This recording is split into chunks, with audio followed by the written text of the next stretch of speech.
One of the other things we see during the COVID-19 pandemic is that markets fundamentally change.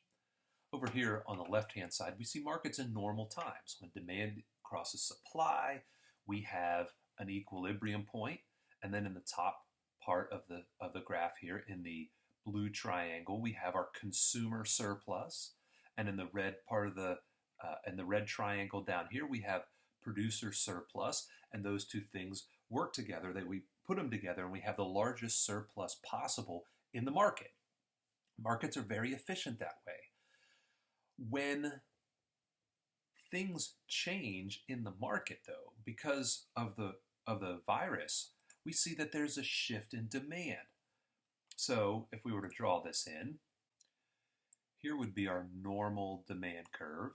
So this would be basically D normal that we bring in from the left-hand graph.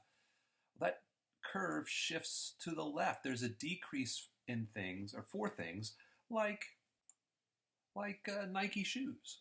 And measures to curb the pandemic lowered the demand for non-essential goods. So people weren't going out shopping, they're not trying on new footwear, and the demand for these things shifts. As a result of that shift to the left, that inward shift, we see that our consumer surplus, while it still exists, is smaller.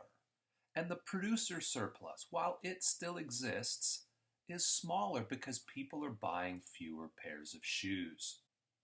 If this is our equilibrium quantity to start with in normal times, and this is our equilibrium quantity in COVID times, because of that demand shift, we're going to see smaller consumer surplus and we're going to see smaller producer surplus. It's not going to go away entirely. The market still functions, but it's just going to be smaller because there's less bought and sold.